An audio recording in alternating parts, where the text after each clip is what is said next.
বাংলাদেশ একটি উন্নয়নশীল দেশ। একদিকে যেমন তার রয়েছে বিস্তীর্ণ উর্বর ভূখণ্ড, অন্যদিকে রয়েছে বিশাল সম্ভাবনাময় জনগোষ্ঠী। তবে এই সম্ভাবনাময় জনগোষ্ঠীর উন্নয়নের পথে যেসব প্রতিবন্ধকতা বিদ্যমান তার মধ্যে উল্লেখযোগ্য হল দারিদ্র্য। আজও এদেশের প্রায় অর্ধেকের বেশি জনগোষ্ঠী দারিদ্র্য সীমার নিচে বাস করে। এই দরিদ্র ও হতদরিদ্র মানুষগুলোর বেশিরভাগই বাস করে বাংলাদেশের গ্রামাঞ্চলগুলোতে। তাদের অর্থনৈতিকভাবে পিছিয়ে থাকার একটা প্রধানতম কারণ হল উৎপাদনে দক্ষ ও উন্নত জ্ঞানের অভাব এবং উৎপাদিত পণ্যের বাজারজাতকরণের দুর্বল ব্যবস্থাপনা।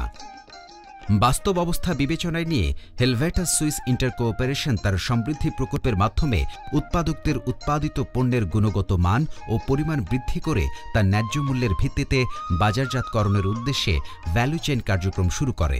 The project started in 2010, and so we are looking back at present to the last 3 years and experiences made during this period. However, I also must say that elements and approaches which Shamriti adopted over these last 3 years have its origins even further back in other initiatives which we did here in Bangladesh, mainly also with the sponsorship of the Swiss Agency for Development and Cooperation. উদ্দেশ্য হল গ্রামীণ দরিদ্র ও হতদরিদ্র মানুষের উৎপাদন দক্ষতা বৃদ্ধি করা এবং একই সাথে বাজার বিপণন ব্যবস্থার উন্নয়ন ঘটিয়ে উৎপাদক এবং অন্যান্য অ্যাক্টরকে আর্থিকভাবে স্বাবলম্বী করে তোলা। In 2010, Shamriti selected as many as 12 value chains and subsequently worked along these lines. এই লক্ষ্যে সমৃদ্ধি প্রকল্প গ্রাম বাংলার সম্ভাবনাময় 12টি সাবসেক্টরকে চিহ্নিত করে ভ্যালু চেইন কার্যক্রম শুরু করে। সাবসেক্টরগুলো হল ফল ভ্যালু চেইন, ঔষধি গাছ ভ্যালু চেইন, সবজি ভ্যালু চেইন, দেশি মুরগি ভ্যালু চেইন, হাঁস ভ্যালু চেইন, গরু মোটা তাজাকরণ ভ্যালু চেইন, দুধ উৎপাদন বৃদ্ধি ভ্যালু চেইন, সুতাজাত পণ্যের ভ্যালু চেইন, পাটজাত পণ্যের ভ্যালু চেইন, গাছ ভ্যালু চেইন, মাছ ভ্যালু চেইন, ছাগল value chain. In terms of economic significance, the contribution of livestock in the agriculture sector into the agriculture GDP is about 12%. When we see that the contribution of the agriculture sector in total to the national GDP, it's about 25%, and livestock contributes here 2.9. সমৃদ্ধি একটা যুগান্তকারী পরিবর্তন আনার চেষ্টা করেছে এই LSP, MSc এবং SPA এই সংগঠনের মাধ্যমে। এই যে মিসিং লিঙ্কটা, এই যে মাঝখানের যেই লাস্ট মাইল, একদম শেষ দরজার জন্য যেইটা দরকার, গত 3 বছর ধরে সমৃদ্ধি প্রজেক্টের মাধ্যমে এবং তারও আগে শক্তি এবং লিফ যখন ছিল, হেলভেটাস এদেরকে ডেভেলপ করে একটা খুব ভালো কাজ করেছে একদম শেষ দরিদ্র জনগোষ্ঠীর কাছে সেবাটা পৌঁছে দেওয়ার জন্য। সমৃদ্ধি প্রকল্প ভ্যালু চেইন কার্যক্রমের মাধ্যমে দরিদ্র কৃষকদের উৎপাদিত পণ্যের গুণগত মান ও পরিমাণ বৃদ্ধি এবং তার বাজার সম্প্রসারণ করে অতিরিক্ত কর্মসংস্থান এবং আয় বৃদ্ধির লক্ষ্যে একাধিক কার্যকরী ব্যবস্থা গ্রহণ করেছে। কার্যক্রমগুলোকে আমরা এভাবে দেখতে পারি। সমৃদ্ধি প্রকল্প দরিদ্রদের অনুকূলে বাজার ব্যবস্থা তৈরি অ্যাপ্রোচ অনুসরণ করছে। সমৃদ্ধি প্রকল্প সেই সমস্ত বাজার ব্যবস্থা নিয়ে কাজ করে যেখানে দরিদ্রদের উপস্থিতি ও কাজ করার সুযোগ আছে। বাজার ব্যবস্থার সর্বোচ্চ সুবিধা অর্জন এবং সমস্যা দূরীকরণে কী ধরনের ব্যবস্থা থাকা দরকার তা সমৃদ্ধি প্রকল্প অনুসন্ধান করে। বিদ্যমান সমস্যা সমাধানের অংশ হিসেবে সমৃদ্ধি প্রকল্প কিছু প্রধান ও কিছু সহায়ক মার্কেট অ্যাক্টর নির্বাচন করেছে, যাদের দায়িত্ব হচ্ছে বাজার ব্যবস্থার অন্তর্বাহী বাধাসমূহ মোকাবেলায় কাজ করা। প্রকল্প আরও জানতে চায় যে এসব বাজার ব্যবস্থার বিদ্যমান সমস্যা কিভাবে দূরীকরণ সম্ভব এবং এক্ষেত্রে কে ভালো ভূমিকা রাখতে পারে। এজন্য সমৃদ্ধি প্রকল্প বিদ্যমান অ্যাক্টরদের ব্যবহার করছে। বিশেষ করে বাজার ব্যবস্থার উন্নয়নে প্রাইভেট সেক্টরের উদ্যোগ একটি গুরুত্বপূর্ণ ভূমিকা পালন করছে। প্রকল্পটি ইনপুট ও আউটপুট মার্কেটে বেশ কিছু সংখ্যক প্রাইভেট সেক্টর প্রতিষ্ঠানকে কাজে লাগিয়েছে। তাদের বিনিয়োগ ও প্রাতিষ্ঠানিক দক্ষতার কারণে তারা মূলত বাজার ব্যবস্থায় ড্রাইভারের ভূমিকা পালন করছে। সেবাদানকারী সংস্থা এসপিএ এবং তাদের সদস্য এলএসপিরা উৎপাদনকারীদের মাঝে সেবা মূল্যের বিনিময়ে কারিগরি, ব্যবসায়িক ও আর্থিক ব্যবস্থাপনা বিষয়ে সেবা প্রদান করছে। সমৃদ্ধি প্রকল্প সেবা প্রদানকারী সংস্থা এসপিএ এবং তাদের সদস্য এলএসপিদের দক্ষতা উন্নয়নে সহায়তা করছে। এছাড়াও সমৃদ্ধি প্রকল্প বেশ কিছু সংখ্যক ব্যবসায়ী এবং উপকরণ সরবরাহকারীর সাথে কাজ করছে। এরা উৎপাদনকারীদের কাছে উপকরণ বিক্রি করার পাশাপাশি তাদের কাছ থেকে পণ্য ক্রয় করছে। সেবাদানকারীরা সেবার বাজার বিস্তৃতির মাধ্যমে টেকসই বাজার ব্যবস্থার উন্নয়নে সুবিধা তৈরির ক্ষেত্রে ট্রিগার হিসেবে কাজ করছে। সমৃদ্ধি প্রকল্প বিদ্যমান মার্কেট অ্যাক্টরদের জন্য একটি উপযোগী পরিবেশ সৃষ্টিতে বিভিন্ন সরকারি প্রতিষ্ঠানের সাথে কাজ করছে। উৎপাদনকারী দল এবং তাদের নেটওয়ার্কসমূহ বিভিন্ন ভ্যালু চেইনের সঙ্গে যুক্ত থেকে কাজ করছে। উৎপাদনকারীরা তাদের উৎপাদন বৃদ্ধি ও পণ্য বাজারজাতকরণে বিভিন্ন সমস্যার সম্মুখীন হচ্ছেন। এসব সমস্যার ফলে তাদের কর্মসংস্থান সৃষ্টি ও আয় বৃদ্ধি বাধাগ্রস্ত হচ্ছে। সমৃদ্ধি প্রকল্প বিভিন্ন প্রাইভেট সেক্টর ও স্থানীয় সেবাদানকারীদের মাধ্যমে এসব সমস্যা মোকাবেলায় কাজ করে যাচ্ছে। ফল ভ্যালু চেইন কার্যক্রমের আওতায় রাজশাহী ও রংপুর বিভাগের 11টি জেলা অন্তর্ভুক্ত। স্থানীয় সেবাদানকারীদের মাধ্যমে প্রায় ৬৯,০০০ ক্ষুদ্র উৎপাদক বিভিন্ন সেবা গ্রহণ করছে।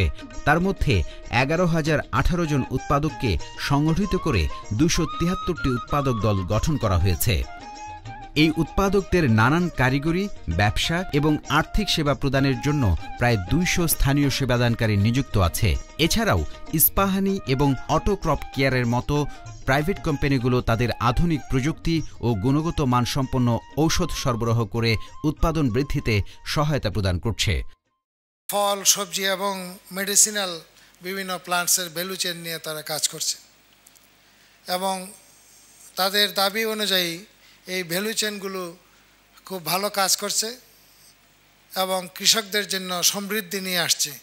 যে সমৃদ্ধির জন্য আমরা প্রতিটি মানুষ আমরা কাজ করছি দেশের উন্নয়নে।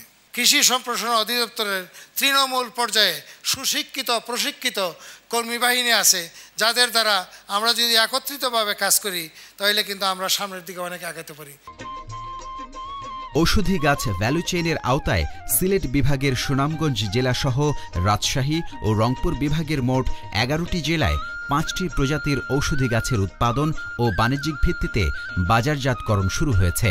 এই কার্যক্রমের আওতায় ৫৭,০০০ উৎপাদক স্থানীয় সেবাদানকারীদের মাধ্যমে সেবা পাচ্ছে, যার মধ্যে প্রায় ২০,২২৫ জন উৎপাদককে নিয়ে ৩৫৭টি এমএসি দল গঠন করা হয়েছে। উৎপাদকদের প্রশিক্ষণ ও সেবা প্রদান করার জন্য ৩০০ স্থানীয় সেবাদানকারী এবং তাদের সংগঠন অর্থাৎ সার্ভিস প্রোভাইডার অ্যাসোসিয়েশন সার্বক্ষণিক কাজে নিয়োজিত আছে। প্রাইভেট কোম্পানি যেমন একমি, স্কয়ার তাদের উন্নত প্রযুক্তি ও পণ্য স্থানীয় সেবাদানকারীদের মাধ্যমে কৃষক পর্যায়ে পৌঁছে দিতে সক্ষম হয়েছে। কোম্পানিগুলো একই সাথে স্থানীয় সেবাদানকারীদের দক্ষতা উন্নয়ন প্রশিক্ষণ দিয়েছে।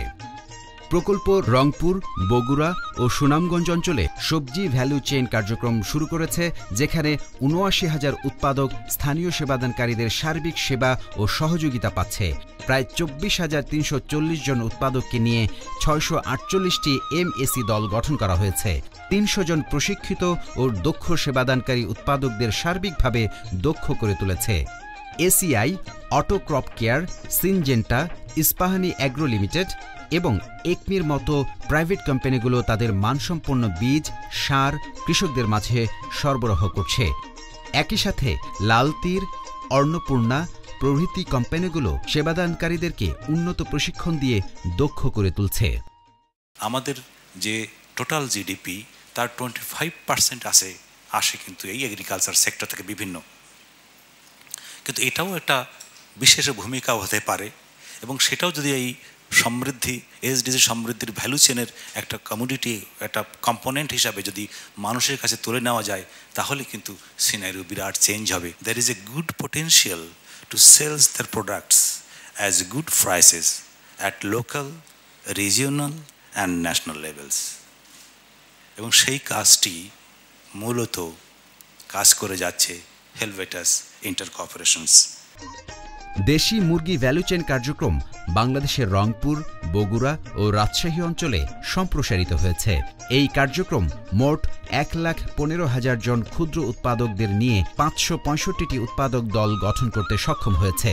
এই অঞ্চলে মোট 278 জন স্থানীয় সেবাদানকারী ও তাদের সংগঠন এসপিএ উৎপাদকদের নিয়মিত প্রশিক্ষণ, ব্যবসা সহযোগিতা এবং অর্থপ্রাপ্তিতে সহযোগিতা প্রদান করছে।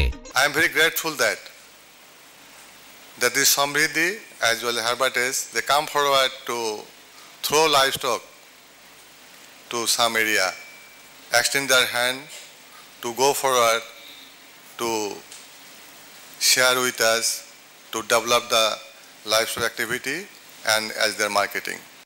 বৃহত্তর সুনামগঞ্জ অঞ্চলকে হাঁস ভ্যালু চেইন কার্যক্রমের আওতায় আনা হয়েছে। প্রচুর জলাশয় থাকায় এই অঞ্চলে বাণিজ্যিকভাবে হাঁস উৎপাদন করে গ্রামীণ দরিদ্র ও হতদরিদ্র জনগোষ্ঠীর অর্থনৈতিক অবস্থার পরিবর্তন ঘটা সম্ভব। এই লক্ষ্যে মোট 1,07,500 জন উৎপাদককে স্থানীয় সেবাদানকারীরা হাঁস উৎপাদনে দক্ষ করে তুলেছে। মোট 348টি এমএসি দল গঠন করা হয়েছে। তার সাথে 215 জন দক্ষ স্থানীয় সেবাদানকারী উৎপাদকদের হাঁস, ডিম বাজারজাত করার জন্য দলগুলোকে চাহিদা মাফিক ও গুণগত মানসম্পন্ন সেবাদান করে চলেছে। এফএনএফ এর মতো প্রাইভেট কোম্পানিগুলো তাদের ভ্যাকসিন ও অন্যান্য ঔষধ উৎপাদকদের কাছে পৌঁছে দিচ্ছে। রাজশাহী বিভাগের 5টি জেলায় এবং সুনামগঞ্জের 6টি উপজেলায় বিফ ভ্যালু চেইন কার্যক্রম শুরু হয়েছে। প্রকল্প এই কার্যক্রমের আওতায় মোট 45,000 উৎপাদককে ধারাবাহিকভাবে সার্বিক সহযোগিতা করে যাচ্ছে, যার মধ্যে অন্তত 21,570 জন উৎপাদককে সংগঠিত করে 763টি এমএসি দল গঠন করা হয়েছে। 144 জন স্থানীয় সেবাদানকারী বিভিন্ন প্রাইভেট ও সরকারি প্রতিষ্ঠানের সহযোগিতায় নিজেদেরকে দক্ষ করে তুলেছে। তারা প্রতিনিয়ত উৎপাদকদের গুণগত পণ্য ও সার্বিক সেবা দিয়ে যাচ্ছে। প্রকল্প এফএনএফ এবং পাবনা মিটের মতো প্রাইভেট কোম্পানিগুলোর উন্নত প্রশিক্ষণ ও পণ্য সেবা নিশ্চিত করেছে। একই সাথে স্থানীয় ব্যবসায়ীর পণ্য সরবরাহ, অর্থপ্রাপ্তিতে সহযোগিতা এবং উৎপাদিত গরু ক্রয় করে উৎপাদকদের স্বাবলম্বী করে তুলেছে। ফলে ভোক্তা পর্যায়ে নিশ্চিত হচ্ছে মানসম্পন্ন পণ্য সেবা, আর আর্থিকভাবে লাভবান হচ্ছে গ্রামীণ দরিদ্র উৎপাদক। ভ্যালু চেইন করতেছে কিন্তু শুধু প্রডিউসার বেনিফিটেড হচ্ছে না, অন্য অ্যাক্টরসগুলো এখানে এসছে। যেমন যে হ্যাঁ পাবলিক সেক্টর আসছে বা গভর্নমেন্ট যে যারা হচ্ছে রিসার্চ অর্গানাইজেশন আসছে তাদেরকে নিয়ে এবং প্রাইভেট সেক্টরদেরকে নিয়ে এমন একটা পলিসি আমরা ফিউচারে চিন্তা করছি যেখানে এই যে নতুন টেকনিক্স বা টেকনোলজিগুলো আমরা সহজেই তাদের মাধ্যমে বিস্তার করতে পারি। দুধ ভ্যালু চেইন কার্যক্রম রংপুর, গাইবান্ধা, দিনাজপুর, সিরাজগঞ্জ, জয়পুরহাট, নওগাঁ এবং কুড়িগ্রাম জেলায় বাস্তবায়িত হচ্ছে। এই কার্যক্রমের সাথে প্রায় 38,000 উৎপাদক জড়িত, যাদের মধ্যে প্রায় 8,518 জন উৎপাদককে নিয়ে 200টি এমএসি দল গঠন করা হয়েছে। মোট 150 জন স্থানীয় সেবাদানকারী একাধিক প্রাইভেট ও পাবলিক প্রতিষ্ঠান থেকে কারিগরি ও সাংগঠনিক দক্ষতা বৃদ্ধির উপর প্রশিক্ষণ নিয়েছে। এই প্রশিক্ষিত স্থানীয় সেবাদানকারীরা আবার উৎপাদকদের বিভিন্ন কারিগরি ও ব্যবসা দক্ষতা উন্নয়নমূলক প্রশিক্ষণ সহ অর্থপ্রাপ্তিতে সহায়তা প্রদান করে তাদের অধিকতর যোগ্য করে তুলেছে। ভ্যালু চেইন কার্যক্রমের মাধ্যমে বাংলাদেশের গ্রামীণ কৃষকরা একদিকে যেমন গুণগত মানসম্পন্ন পণ্য উৎপাদনে সক্ষম হয়ে উঠেছে, অন্যদিকে পণ্যের বাজারজাতকরণেও তারা এক ধরনের সক্ষমতা অর্জন করতে পেরেছে। এখন উৎপাদকরা তাদের পণ্য নির্ধারিত কেন্দ্রে নিয়ে আসে। বাজারকে স্থিতিশীল ও সম্প্রসারিত করার জন্য সমৃদ্ধি প্রকল্প কর্ম এলাকায় অসংখ্য কালেকশন সেন্টার তৈরি করেছে, যা প্রায় 5 লাখ উৎপাদককে সরাসরি বৃহত্তর বাজারের সাথে সংযুক্ত করেছে, যার ফলশ্রুতিতে ভ্যালু চেইন কার্যক্রম দরিদ্র মানুষের কর্মসংস্থান সহ আর্থিকভাবে স্বাবলম্বী করে তুলেছে। সারা দেশে ভ্যালু চেইন কার্যক্রমের সাথে জড়িত প্রায় 3,000 স্থানীয় সেবাদানকারী তাদের কারিগরি, ব্যবসা এবং অর্থপ্রাপ্তিতে সহযোগিতা সেবার মাধ্যমে প্রকল্পের সাফল্য ত্বরান্বিত করেছে। তাদের গতিশীল কার্যক্রম অধিক সংখ্যায় উৎপাদক এবং প্রাইভেট কোম্পানিকে প্রকল্পভুক্ত হতে সহায়তা করেছে। সমৃদ্ধি প্রকল্পের ভ্যালু চেইন উন্নয়নের সফল কার্যক্রমসমূহ কর্ম এলাকার বাইরেও, এমনকি আঞ্চলিক, জাতীয় পর্যায়ে ও দেশের বাইরেও সম্প্রসারিত হচ্ছে। সমৃদ্ধি প্রকল্পের এই অবদান বাংলাদেশ সরকারের ৬ষ্ঠ পঞ্চবার্ষিকী পরিকল্পনাকে ত্বরান্বিত করেছে। পরিশেষে বলা যায়, সমৃদ্ধি প্রকল্পের গৃহীত পদক্ষেপগুলো এদেশের প্রাইভেট সেক্টর পরিচালিত বাজার ব্যবস্থায় দরিদ্র ও হতদরিদ্র উৎপাদকদেরকে প্রবেশ করতে সহযোগিতা করে চলেছে।